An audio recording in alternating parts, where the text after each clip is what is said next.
Well, first of all, we have to understand that Donald Trump's in a world of trouble right now. I mean, he's doing a lot of aggressive posting, um, insane posting, to be honest. But this is a man who promised his political base that he would not get involved in another, war of aggression in the Middle East. He openly condemned past presidents for doing exactly what he has done now. This is one of the dumbest wars ever fought by America, and there are a number of dumb ones we've been involved in.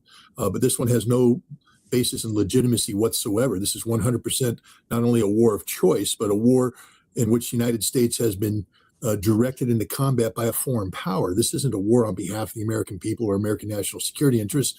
This is a war on behalf of Israel, 100% pure. That's all it's about. And now the president, I think he thought that he could, get away with a quick victory, Venezuela style, because he bought Benjamin Netanyahu's nonsense about the fragility of the regime, that if they kill Ali Khamenei, that the regime will collapse, and then everything solves itself. They install a puppet government, and everybody lives happily ever after. But that, of course, is not what happened. Iran showed extreme resilience, and not only in terms of their ability to absorb punishment, but to deliver punishment. And in the end, the United States was compelled to seek a ceasefire. This was a ceasefire that was done at the behest of the United States, to a lesser extent at the behest of Israel. But Donald Trump, and this is something I ask people to do, we need to stop evaluating the current situation in terms of national security.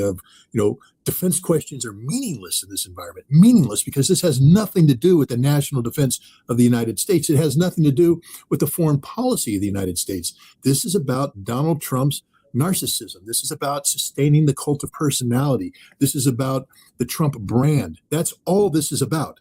And because the Trump brand right now needs some burnishing, he can't take blame for what has happened. He needs a fall guy. Enter J.D. Vance. J.D. Vance was set up. He was sent to Pakistan to fail. He was set up to ensure, the Iranians were ready to make a deal. There's the deal right there to be made. If you want something good for all parties involved, despite the tragedies taking place, it's there. The Iranians were well prepared. They came in with their teams. They had the notebooks. They had all the arguments laid out, all the facts. J.D. Vance had nothing except Witkoff and Kushner, who aren't there to do anything other than babysit, to ensure that he, sustains the narrative he's supposed to sustain, which is we're here, but we're in charge. We have the demands. You get nothing. You don't get to dictate. America is the victorious party. Oh, you don't want to play our game? I'm going home. That was his job. Why? Because now Donald Trump is in a position to ride in and save the day. You see, Trump couldn't come in and do a deal with the Iranians because he'd have to admit that he made a mistake, that we lost, that he was yielding. But now J.D. Vance has fumbled. J.D. Vance couldn't close the deal. Donald Trump, the great deal maker, will. This is his plan. The problem for Trump is the Iranians aren't playing that game. They're not going to yield. They're not going to do anything. There's a deal to be made there, but it's going to require the United States to eat some humble pie. And when we're dealing with the ultimate egomaniac, this malignant narcissist who occupies the White House today, there's no such thing as eating humble pie. So what's Trump, before we get to Hormuz, what is Trump's next move? To resume the war in another week? I don't think first of all, we're in a very dangerous situation because war is always on the horizon. Right. But there will, it's alleged that Albert Einstein once said, the definition of insanity is doing the same thing over again, expecting a different outcome. If we resume the war, we're going to lose. There's nothing that's happened militarily that changes the dynamic that already delivered an American defeat. We don't control the Strait of Hormuz, and we never will control the Strait of Hormuz. We cannot collapse the regime. The more we bomb, the stronger the regime gets. And I know there's been a lot of C-17 flights moving around, replenishing the missiles on board the ships, getting more defense. But we will. And the Iranians said, do whatever you need to do. You'll burn through all your stuff within 2 days, and we'll be right back where we started. The same dynamics in play. Iran controls every aspect of this conflict. We can blow up buildings on the ground. That's all we can do. We don't even know if you think there's anything of value in any building in Iran today, I've got a bridge to sell you in Brooklyn. We're going to go back in there. Donald Trump says he's going to blow things up. Well, you touch a power plant, Donald Trump, and the lights go out throughout the Middle East. Every single major energy production field in Saudi Arabia and Kuwait, in the United Arab Emirates, disappears, gone. And if you want to play even more stupid games, they'll start taking out desalination plants, and they'll do that in Israel as well. And that's life terminating. That's the end of modern civilization in this region. And this is where the Iranians are ready to go. If that's the game the United States wants to play. This is why we stopped the war, because we had reached the cap of our escalation capabilities. Had we continued with his civilization erasing threats, there would be no energy coming out of the Middle East for a century. Trump stopped because he understood this, that we had gone. So what's he going to do? Start all over again? So this is why he's taken a new tack, the blockade, but this isn't going to work. A blockade is by definition an act of war. So he's in effect declaring war on Iran. And I anticipate that the Iranians will treat it as a warlike gesture, but I also anticipate that the allies of Iran aren't going to sit by and let this happen. I don't think any Chinese ships are going to say, well, we're not going to an Iranian port because of this. And I don't think any Russian ships are going to say the same thing. And I don't think the United States Navy is going to get too far boarding and detaining Chinese and Russian flagged ships at this juncture. So Donald Trump is posturing right now. Let's see where it goes, but there's no place for him to go because the outcome is guaranteed. Continued American military defeat, and we lose by not winning, and global economic disaster. What does it take to effectuate a blockade, particularly one of an area this massive? Well, first of all, it requires, extreme intelligence, meaning, and I'm not talking about the kind of innate intelligence that we're talking about that should be the purview of our elected leadership. I'm talking about intelligence from a systemic standpoint, from the U.S. intelligence community. We need to understand, where the ships are, where they're going, who they're flagged. And normally there's a mechanism in place. Lloyd's of London, the insurance companies, provides a lot of that. But because of the sanctions busting and because of the way this war has been going, the traditional way of tracking shipping is out the window. There's so much shadow fleet type activity taking place. So we need even better intelligence. Then the question comes, do we have the capacity to track, stop, search, detain these ships? Come on, ladies and gentlemen, look at a carrier battle group. First of all, the ships on the carrier battle group are there to protect the carrier. So if you have a cruiser or a frigate or a destroyer running picket, meaning they're the buffer between Iran's missiles and the carrier, the last thing these picket ships are going to be doing is diverting to intercept the tanker, because now they're off station. So we're going to need more ships coming in to do that. But as they move to detain, that is an act of war. And so if I were the Iranian ships or any ship, I would be leaving the Strait of Hormuz and hugging the coast of Iran and daring the United States to come in. Just saying, come on in, buddy, come on in, because those ships will be sunk by the Iranians. This blockade is as porous as, I can't come up with the appropriate metaphor at this point in time, but let's just say there's giant holes in this blockade. This is a politically motivated blockade that has zero chance of effectuating any impact on shipping coming out of the Strait of Hormuz. What happens if an American helicopter with a half dozen Navy SEALs in it lands on a Russian tanker? Well, if the Russian tanker has, some Wagner type PMCs, and that helicopter will never get to the tanker. It'll be shot down. The SEALs come down. There'll be a firefight on that boat. The SEALs may prevail, but now we're at war with Russia. So don't do it. I mean, this is stupidity in the extreme. But again, I don't know what Russia's doing right now in terms of beefing up, but there are reports that they have put Wagner veterans or, PMC type people on these ships, armed them not only with light arms and machine guns, but also man pads. So, if a helicopter comes in, they're going to be going up against combat hardened veterans. And, I know the SEALs are pretty tough, but you're not too tough when you're on a helicopter and that helicopter has been struck by, a man pad, and now you're going down in the water. You're just dead. How desperate is Trump for an out from the war? It appears that he and his administration have given up the ghost on regime change. They have certainly given up the ghost on neutralizing or neutering, I'm not sure what the word is, Iran's ballistic missile He was telling Maria Bartiromo how to look of surprise on her face, even though she's a friend and fan of his, that he still thinks the U.S. can capture the Iranian nuclear material. Now he's trying to close a series of ports, which just last Easter, 8 days ago, using harsh profanity on Easter Sunday, he demanded be open. How desperate is he? Again, this is a man who is trapped. I mean, literally trapped in a device of his own making. He's going to lose. Again, I tell people, stop thinking about national security. If you think Donald Trump cares one iota about nuclear enrichment in Iran, he doesn't. He doesn't even know what it is. All right. We are literally talking about one of the dumbest human beings on the face of the planet currently occupying the office of the presidency. And he's surrounded by people who are sycophants, who are there to say yes and lay hands on him and treat him as if he's Christ, instead of advising him and telling him, no, this is stupid, pound sand. We're not doing that.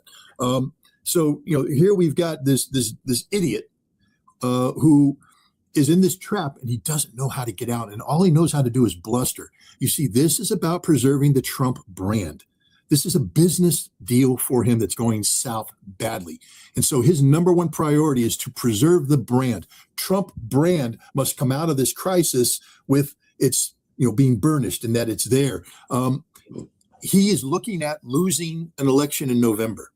Now, he personally won't be, because he's not on the ballot, but his party is. And if we lose the House, we being I'm speaking in terms of Trump now, if he loses the House, he's going to be impeached for 2 straight years. And it's the end of his presidency, and the legacy is tarnished and done. This narcissistic egomaniac can't handle that. And if he continues to screw up the way he is, such as imposing a blockade that leads to the shutting down of Bab el-Mandeb by the Houthi, and now we have $200 a barrel oil and the economy collapses on him, he could lose the Senate. And if he loses the Senate with sufficient numbers, he now will be impeached and convicted. And that's the end of the Trump brand. He can't handle this. His ego can't handle this. So he is desperate to get out of this situation, but it has to be handled properly so that he is not blamed. He's the Teflon Don. He's just going to walk through this thing. J.D. Vance screwed up Pete Hegseth. He's going to dump everybody to preserve the Trump legacy. But this is a sign of desperation. I'm telling you right now, Judge, I mean, I'm not, the world's greatest diplomat, but I've been there, done that on some pretty high profile stuff. You put me in charge of this negotiation, within 2 days, I'll have a deal that'll look good for Iran, look good for the United States, it'll be good for the world. But I care about the United States. I don't give a damn about Donald Trump's reputation. How inappropriate was it for J.D. Vance to be taking instruction from the head of a foreign state? Well, no, I mean, J.D. Vance is the vice president. And remember, the president of the United States took direction from Netanyahu on February 11th, when Netanyahu sat down with Trump and the head of Mossad and laid out the lies that, they can get regime change, that they can get the missiles, that this is it. We need you to commit. This is the same pitch that Netanyahu had been making to 3 previous American presidents, and they all said, no, we're not going to get involved in a major military engagement side by side with Israel against Iran. That is bad for America, bad for the world. We can't win. Donald Trump went for it. And then he turned around, and despite everybody telling him that's not a good idea, when I say everybody, I mean everybody. There's not a person in his cabinet that said, this is a good idea, Don. Why don't you do that? Why don't you go with the Israelis? The chairman of the Joint Chiefs of Staff, the Israelis oversell themselves all the time. We need to be very careful here. Both Rubio and the director of the CIA, this regime change thing ain't going to happen. He didn't allow Scott Bessent in, because Bessent might went, what about the economy, boss? There's this thing called oil, and it's going to go crazy. And boss, are we really want to do this? He kicked him out. Tulsi Gabbard wasn't allowed in because she went, what nuclear weapons program? And, on and on and on. Pete Hegseth, of course, it's just, let's do it, let's do it, let's do it. And so here we are. J.D. Vance took a call from Netanyahu because Donald Trump took his orders from Netanyahu. And so Netanyahu has a vested interest in all of this.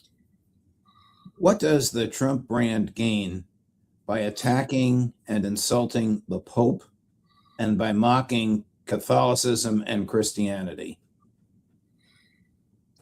Judge, I'm finishing up an article right now called American Blasphemy, which talks about this very issue. I mean, this is stunning for me. This proves that Donald Trump is the most anti-American person ever to occupy the White House. This man is the antithesis of what the United States is supposed to be. We go back to the Federalist Papers. We talk about Madison. We talk about Hamilton. We talk about Jay, and we talk about, these were devout Christians. And when you listen to them speak about these issues, and they say this is we are a nation where the Bible matters. The Bible, the divine touch of God. Things of that nature. At no time did they say that we, the American people, or we, American leadership, are somehow divinely empowered. It was just the opposite. We received our guidance from God, but God gives us this empowerment. Thomas Jefferson, I think he wrote a letter in 1802 to the Danbury Baptists who were worried about state religion, and that's where he came out and said separation between church and state. There will be a separation here. There must be. Donald Trump is the opposite of that. He is claiming to be Christ. That image you just showed up, he is Christ. He is doing Christ-like activities. This is not a separation of church and state. This is bringing it together. Slam dunk. Look at this. This man should go straight to hell for this. First of all, Donald, you've never been in that good a shape, you fat piece of orange face manure. I mean, my God. And then, hey, if I'm a black American, I'm sort of concerned. There's no black Americans there. There's no Hispanic Americans there. There's no Asian Americans there. It's just a bunch of white people looking up at a white Jesus. This is disgusting. This is despicable. And then he posted another picture of himself as the Pope, implying that somehow he is, could be a better job at the head of the Catholic Church. And there is photograph of people coming to the White House, praying, laying hands on him as if he is a direct conduit to the Lord God Almighty. Donald Trump is Satan personified. Only an evil man would do this. No God-fearing person would ever allow this to happen. No God-fearing person would ever allow this to happen. This is disgusting, despicable, and it needs to be stopped. I mean, literally, people, wake up. This man is sick. This is extreme, malignant, narcissistic behavior. This is a psychopath that we have in the White House today, and that image proves it. He thinks he's Jesus Christ. Jesus Christ. Do the Russians, do the Chinese, do Western European leaders finally recognize this? Man, they're so... Look, Vladimir Putin has to wake up every day knowing that Donald Trump has a briefcase that he can open up, break open the little disk there and read off code and send nuclear weapons off. Chinese have to know that too. You're not going to get very far by calling out this man as who he is. Plus, from the Russian perspective, I mean, Donald Trump is the gift that keeps on giving. He's not a Russian agent. He's not a Russian asset, but he's the most easily controlled. Oh, Jesus. Judge, come on, man. I mean, he posted that himself. Chris didn't create that with AI. Trump posted that. Trump posted. No, I know that. I'm saying that. Look, I'm not Catholic, and I could sit here all day and point fingers at any one of the organized religions that are out there. But I respect faith. I respect people of faith. And, I just came back from Chechnya, where I sat down and spent a couple hours talking to the Grand Mufti of the Islamic faith in Chechnya. And I respect, I'm not Muslim, but I listen to him and I respect his faith. I respect his beliefs. I respect the people who are devoutly Catholic in their beliefs, and therefore I respect the Pope. I respect people of all faiths and take their faith seriously. This man openly mocks faith because he has no faith. This man doesn't believe in God. He doesn't believe in divinity. He believes in Donald Trump. This is a man who believes that he is more powerful than everybody, that he somehow is the golden touch. I want to remind people, though, because he turns everything into gold. He has golden toilets, golden this, golden that, like the Midas touch. But the Midas touch, it was a curse because everything King Midas touched turned to gold and everything died. And that's Donald Trump. Everything he touches dies. He's touching the United States right now. He's touched our soul. Our soul is dead. He's touched our Constitution. It's dead. Everything touches died. He's the most anti-American man to hold office. Now, for foreign leaders, they don't care. Promoting the Constitution is not what brings them, the center of gravity of their life. That's my job. That's your job. That's the American people's job. And we have failed egregiously because we let this orange-faced baboon continue to govern. But the foreign leaders have to deal with the reality that this guy, this insane man, he is literally insane, Judge. He is crazy. There's no, I'm tired of on social media. Donald Trump is playing 5D chess. He wouldn't even know how to play 1D chess. All right. He's not smart enough. He's truly a stupid man. I mean, he is Norm Peterson blended with, whoever that drunken, drug-induced guy that Sean Penn played in Fast Times at Ridgemont High. But mean-spirited. I mean, big heads. Donald Trump he's a walking, talking parody of everything wrong with America, and yet he's real. He's there. They have to deal with this, and it's frightening because you know, Putin can play him, and you saw this after Donald Trump, got the ear nicked in Butler. He's the bravest man ever. He stood up. He fought. I don't think Putin believes that, because Putin knows what real bravery is. But he saw that and he said, I can stroke Donald Trump's ego, because that's what it's all about. If you stroke his ego, you win. That's the end of the game here. That's, again, I come back. Stop talking about defense policy. Stop talking about national security policy. When we're talking about the Trump presidency, we're talking about the Trump brand, Trump's ego. And so now we have the world worrying about how to keep this spoiled, pampered nobody from launching a nuclear war. Here's somebody who has no fear of him. Chris, cut number 5. I have no fear neither of the Trump administration nor speaking out loudly about the message of the gospel. And that's what I believe I am called to do, what the church is called to do. If we're not politicians, we're not looking to make foreign policy, as he calls it, with the same perspective that he might understand it. But I do believe that the message of the gospel, blessed are the peacemakers, is the message that the world needs to hear today. Blessed are the peacemakers. I've been saying, again, Judge, I've been around the world too many times. I'm just a little too jaundiced, and I sometimes question, the existence of somebody above, because I look at the horrors of this world, the horrors done by man, by people created in God's image, and oftentimes done under the guise of the religion of the monotheistic God. So I struggle, but I will say this. In reading the Bible and studying the life of Jesus, I am struck by the fact that if you follow the teachings of Jesus, that blessed are the peacemakers. I mean, Jesus is about peace. He's about love. He's not about death. He's not about destruction. And so to call yourself a Christian, and yet, as Pete Hegseth does, I mean, he's sitting there as a Christian, but he's the wrong kind of Christian. He's the crusading Christian. He's the murderous Christian. He's the Christian that forgot that we are all God's children. Jesus, blessed are the peacemakers. This is it. This is what we should aspire to. This is what makes humanity great. This is what gives us hope, because only through peace, and you're talking to a man of war, all right? I've done it. I know what it is. And I reject it, because all war is about is humans killing humans. That's it. It comes down to man killing man, and oftentimes women and children get involved in the mix. It is the exact opposite of why we were brought here on earth. We were brought here on earth to thrive. We have souls, we have conscience, we have feelings, we have emotions. All right, these emotions are best expressed in terms of love and friendship and acts of kindness, as opposed to being perverted by violence and hatred. And yet we now have a president who claims to be Christ-like, who's promoting war, and he says the most outrageous things. I have been to Iran.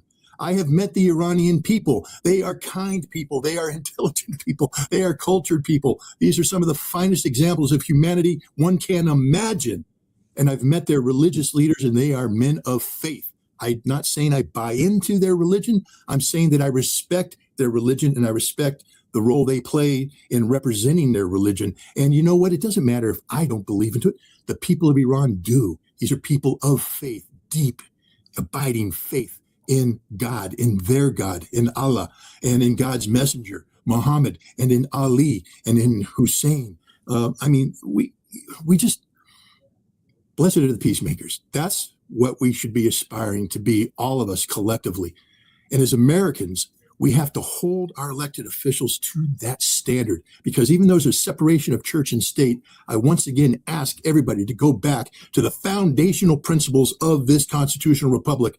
Go read the Federalist Papers and read the writings of James Madison. Read the writings of Hamilton, of John Jay, and you will see that these were God-fearing men who believed in Christianity and believed in the Bible and absorbed it, and then that was turned into the Constitution. But they recognized that we had to protect the Constitution and this republic from the sins of man. And we had to protect it from religion controlling this. We had to give everybody a right to worship the way they saw fit. it's over now. We have a president who is posturing as Jesus Christ. He's openly mocking not only the Islamic faith, but the Catholic faith. And in the process, he's mocking all of Christianity. If you are a Christian in America, you need to condemn this man in no uncertain terms. And you need to condemn anybody who claims to be a man or woman of faith who surrounds him and facilitates this continued blasphemy of an attack on Iran. And if it does come, what it will look like. Can you tell us what we should know about this Ukrainian firing of a missile deep inside of Russia, and what involvement, if any, the British government might have had with it? Well, first of all, I think people need to understand that this is far more serious than just simply an attack against a Russian defense industrial facility. The Votkinsk facility is the premier Russian defense industrial facility. It is the place where most of their strategic nuclear missiles are assembled, the final assembly plant, and a place where, most of their tactical missiles are manufactured.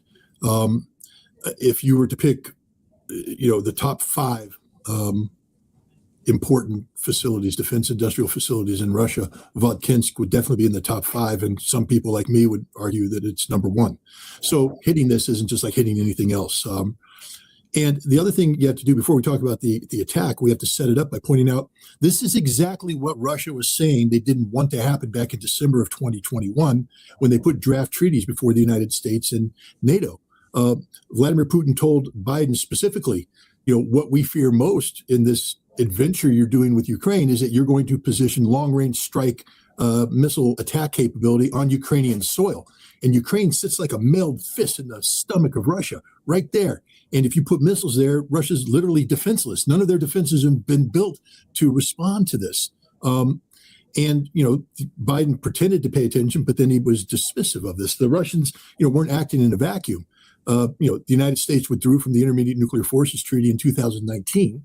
And one of the things the Russians feared prior to that was that the United States had set up these 2 installations, one in Poland, one in Romania, Aegis Ashore, the Mark 41, ostensibly to fire anti-ballistic missiles, but on a ship. The same mechanism is used to fire Tomahawk missiles. And the Russians said, you could just launch Tomahawk missiles from here.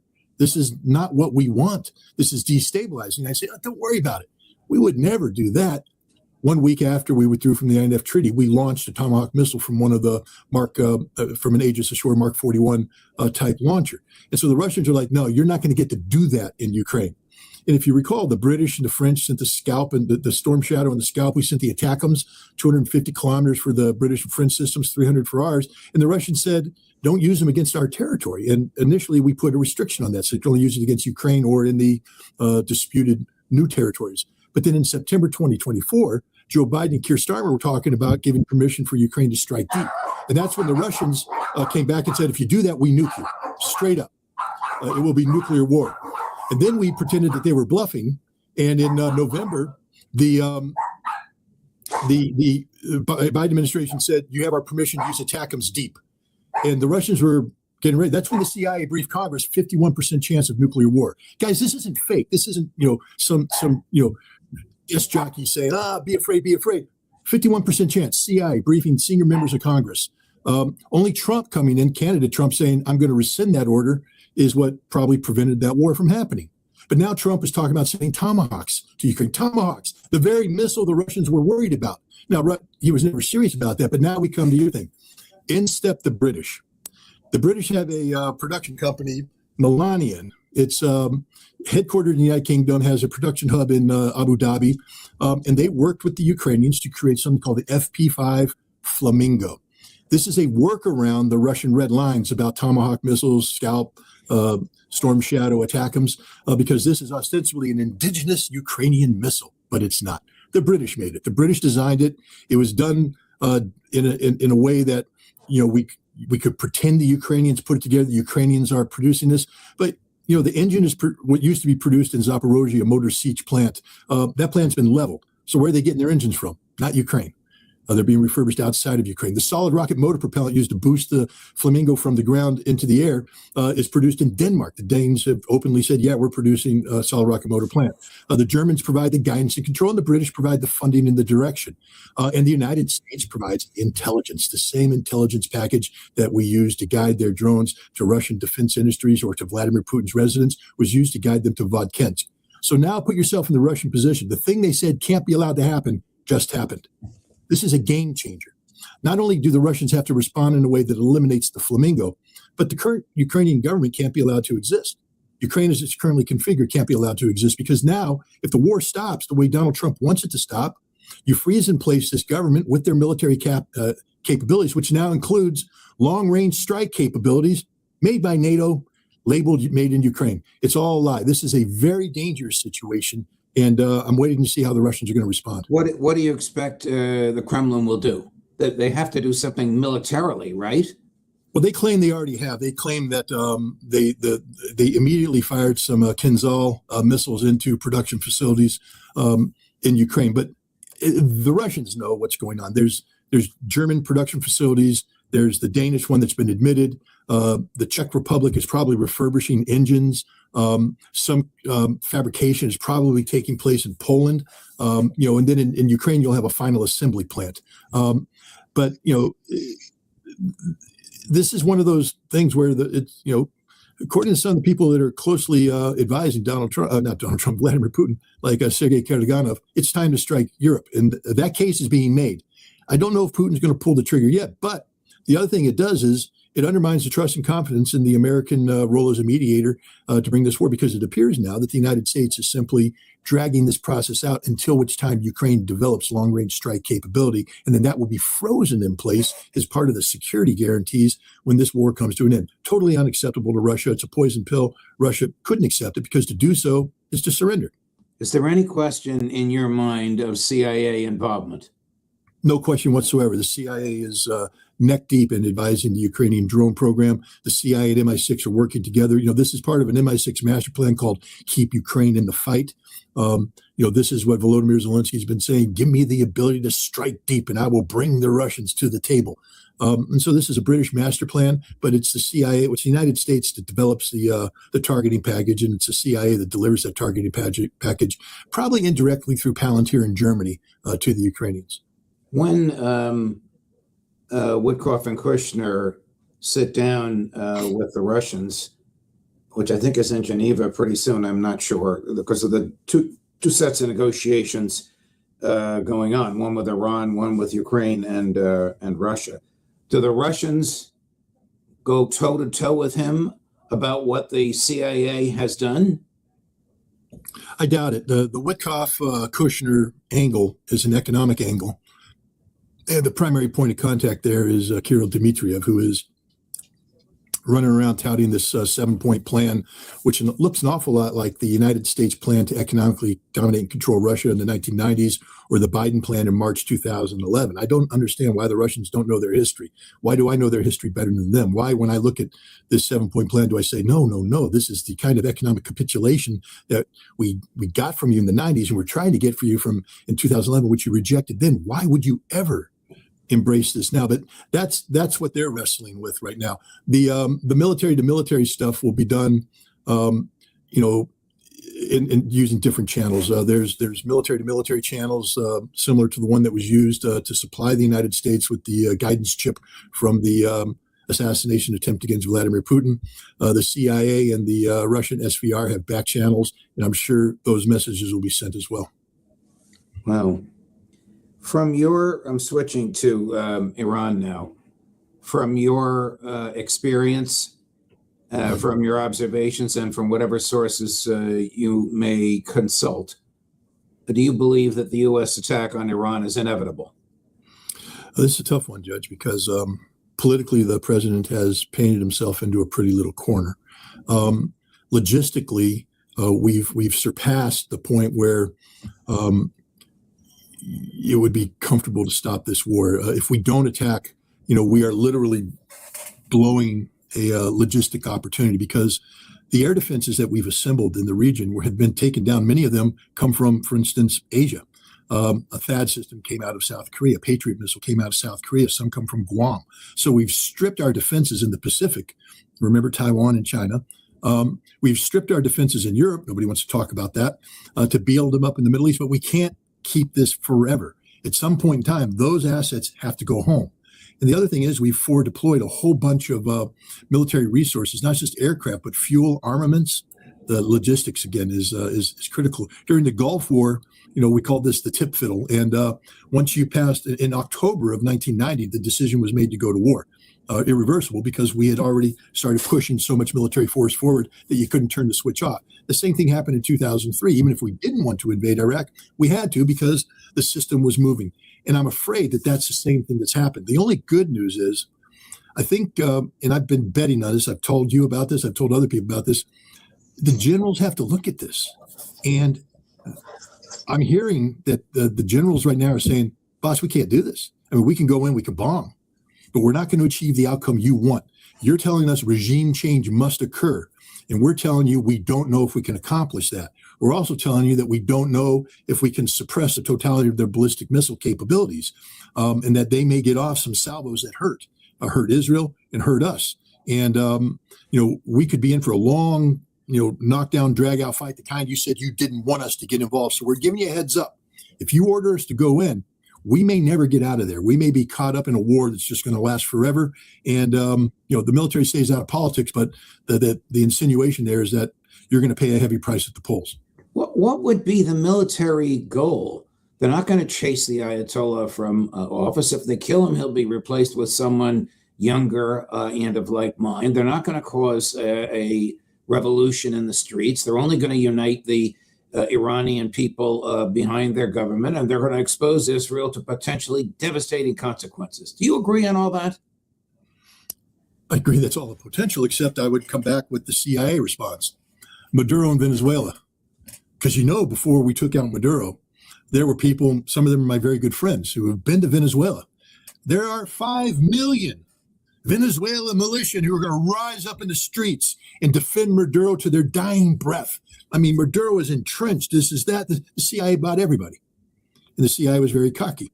And the CIA was right. I'm hearing that the CIA believes in a similar outcome in Iran. We know that the Israelis got really deep into the Revolutionary Guard. They had targeting information that was unbelievable. They had locational data. This is back in June. Back in June. And, the CIA has been playing a long game here, doing a lot of recruiting for decades. These student organizations that we see are all CIA controlled. They march to their master. And the CIA's got them in the streets right now, which is sort of a sign like it's time to get this thing rolling. We're also hearing that the Baluch Liberation Army, the Kurds, and others have come together and created a military front, another phase you would expect to see if the CIA was saying, we're ready, because the CIA believes that the military can kill Khamenei, can kill the president, can eliminate the regime several layers deep, can destabilize the security mechanisms, and create a window of opportunity for the students to create enough chaos that these armed factions can come in and take over. That's the CIA's game plan. And so you've got a couple people talking to the president right now. I believe you have Raisin Kane, the chairman of the Joint Chiefs, who's reflecting the military standpoint, saying, we're not certain about this. But you also got the director of the CIA saying, now my boys are telling us we're good to go. And Tulsi Gabbard and J.D. Vance are advising restraint? Well, Tulsi Gabbard's also the one who came out prior and said, they don't have a nuclear weapons program. President, I don't care what she says. So she's advising restraint because she's probably well grounded in the facts and the reality of the truth on the ground in Iran, that the regime isn't as weak as the CIA believes it is, et cetera. And J.D. Vance is a more astute politician than the president, who understands how absolutely devastating it'll be for him politically to engage in a war of choice. There is no legitimate national security reason for us to be going to war against Iran. There's none whatsoever. They don't have a nuclear weapons program. Hell, they're willing right now to cut a deal that would be a dream for any presidential administration on diluting 60% enriched uranium, sending most of it out of the country, diluting the rest down, inspections, the whole thing. That would be a victory. That would be a heck of a political victory. But the president has been listening to Lindsey Graham and others, and he's going all out. It's the Israeli model of victory, which is regime change, getting rid of the Iranian regime, a once in a lifetime opportunity. J.D. Vance is smart enough to know that this will probably be the political death of both of them, which is why he's advising against it. Here's the president basically saying, I don't care what Tulsi Gabbard says. Cut number 6. You've always said that you don't believe Iran should be able to have a nuclear weapon, but how close do you personally think that they were to getting one? Because Tulsi Gabbard testified in March that the intelligence community said Iran wasn't building a nuclear weapon. The IC continues to assess that Iran is not building a nuclear weapon, and Supreme Leader Khamenei has not authorized the nuclear weapons program that he suspended in 2003. I don't care what she said. I think they were very close to having. So she gives a measured comment based on raw data under oath, and he dismisses it by saying, I don't care what she says.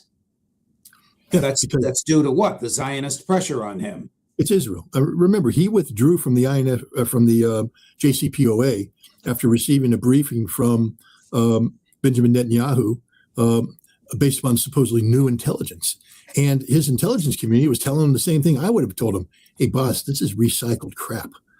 We've seen it before. The documents they're saying they just got out of this facility that are new and condemning. They tried to sell it to us back in 2004 and 2009. We know it's a lie. We know those are forgeries.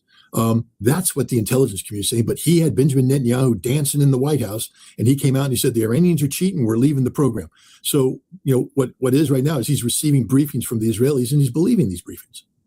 Here's the head of the Quincy Institute. I know you know these folks. Arguing that Trump is being lied to, just what you've been saying. Number 5, Chris. Trump has been sold a narrative by the Israelis that portrays Iran far, far weaker than it actually is. And as a result, he's adopting maximalist, capitulation positions that are simply unrealistic based on how the power reality actually looks. The Iranians are undoubtedly weaker than they were 2 years ago, but not as weak as the Israelis have been telling Trump they are. And as a result, he is confused, frustrated that they haven't capitulated yet, but the capitulation simply is not in the card because they're not as weak as Trump believes. Unless this gets corrected, then even if the Iranians put forward a very far-leaning proposal that is extremely attractive to the U.S., Trump may still say no because he's under the false belief that he can get something even better. Do you agree? I agree with most. I mean, Trita Parsi is he's even though he's against Trump, he's somebody who has ideological axe to grind against the Iranian regime. So sometimes his his words are sort of blended up. But the bottom line is that Trump is being lied to, and he is under the sway of the Israelis. There's no doubt about that. Well, and of course Trump himself. We were watching this just before we came on. Chris, play the clip about Trump blasting people that always want to take us into war. Just as importantly, bringing back empowerment will give us a crucial tool with which to obliterate the deep state, drain the swamp, and starve the warmongers, these people that want wars all over the place, killing. They love killing. And the globalists out of our government. We're going to get the warmongers and the globalists out of our government. That was then. This is now. What do you think an attack will look like? He can't do a Maduro-like in and out in a couple of hours. No. I don't know what his goal would be. What's he going to do? Kidnap an 86-year-old man from his bed at 2:00 in the morning? No, the goal is to decapitate the regime, either kill them or put them on the run. But the other goal is to suppress Iran's ability to fire missiles at Israel and American bases. I think the U.S. Air Force and the U.S. Navy had designed a strategic air campaign whose primary goal early on will be to prevent Iranian missiles from being launched. I think they're probably going to do that in concert with special operations forces. We saw that during Iraq, where our teams were on the ground working in concert with the Air Force in Western Iraq. I imagine something like that may be taking place again because they need to make sure no mass launches get fired. You're going to get leakers, but that's what the reinforced air defense is. One of the reasons why the air defense system failed is that it was overwhelmed, that the Iranians came in and just flooded it with cheap missiles and everything got fired off, saturated, the radars got confused, and then the good stuff came through. But if all you have is leakers, the air defense system should be able to fine tune and shoot down, most, if not all, of the leakers. So the goal here is to focus on keeping the missiles from hitting while we decapitate, suppress the security forces, and buy time for the demonstrations to set Iranian cities on fire, and for the paramilitary groups to come in and and challenge the authorities to take control. This will probably upset your stomach, but this is the kind of American Zionist pressure that Trump is under. Chris, cut number 4. It's not a matter of a deal, a negotiation, or diplomacy, or playing this thing out. The Islamist Nazis have told us what they're going to do, and they believe this is directed by God. Do you think signing a deal is going to stop anything? Do you think they're going to honor the deal? The issue isn't whether we negotiate. The question is, why do we negotiate? The question is, why do we think some deal is going to keep these people under control? It's not.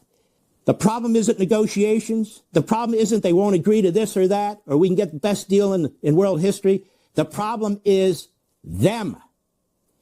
The West needs to understand what we're dealing with. For 47 years, I don't know what it's going to take, but we need to comprehend what we're dealing with. That regime needs to be eliminated.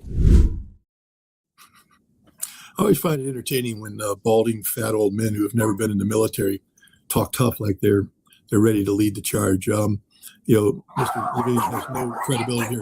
The other issue that you need to talk, I just find it curious about him talking about the Iranians with claiming a mandate from God when he literally represents Greater Israel, which is supposedly, according to Mike Huckabee, a mandate from God. So, it's just ludicrous. What it proves is that the pro-Israeli lobby is very influential and is putting a lot of pressure on Donald Trump. I'm going to play the Tucker Carlson, Mike Huckabee clip because Alistair Crook and Larry Johnson say this has caused quite a commotion in the Middle East. I'd like your thoughts on it. Chris, cut number 2. Christian Zionism. I want to go back because that's where we started. I'm on not this. going to let you off on this because you have said it 3 times that God gave this land to this people. And so it is entirely fair for me with respect to ask, what land are you talking about? Because I just read Genesis 15, as I have many times. Mm-hmm.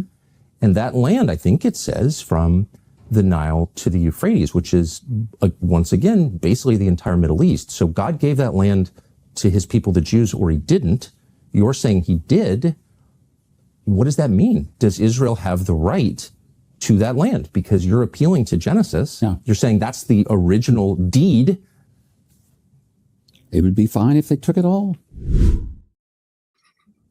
What is the reaction in the Middle East to the U.S. ambassador to Israel, as flawed as he is, saying it would be fine if they took it all? No, I mean, already, I forget the number of nations, 14 nations or so have come out and condemned this statement and asking Donald Trump for clarification. But remember that, Huckabee's not the first. Tucker Carlson got Ted Cruz to pretty much say that he ran for Senate because of the Bible in Israel, that his first loyalty to Israel. Dan Bongino, what's your number one priority, Mr. Bongino? Become deputy director of the FBI. The security of Israel. My God, it's all over the place. People are afraid to say anything other than that because of the political consequences. Wow. What's your best instinct tell you about when Trump will attack?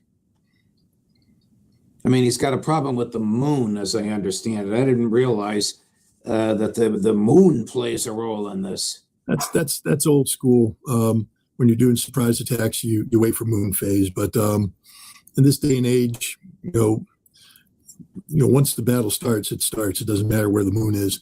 And this could be more about shutting down electronic eyes and shutting down visual eyes. So I think there's a lot of logistical pressure on the president right now to pull the trigger in a week or so, maybe tonight. But I also think the military is reinforcing the point that, boss, we can't guarantee a victory here. And no president wants to be told by the chairman of the Joint Chiefs of Staff, we can't guarantee a victory, and then pull the trigger and then, be confronted with a defeat. So there's some big time politics at play here. Right now, if the military keeps this pressure, and I hope and I pray they do, I don't think he's going to attack. But if the CIA and Israel and Mark Levine and Lindsey Graham and everybody gets Donald Trump, he may. I mean, the danger with Donald Trump is that pretty much he is what the last person who briefed him told him. He's not a great thinker. He's a very insecure man, and right now he's just put himself in a very, very tough situation politically, and this requires the kind of intestinal fortitude that Donald Trump simply lacks. He's not a brave man, and making this call requires a lot of courage. And I'm in this case, I'm glad, because I'm hoping he takes the coward's way out, meaning he doesn't go to war. But we'll see, because Israel has placed a lot of pressure on him. Lindsey Graham has squeezed his arm and gotten a lot of promises out of him, and so there's a political cost to be paid either way. It's up to the president to decide where he wants to take his punishment.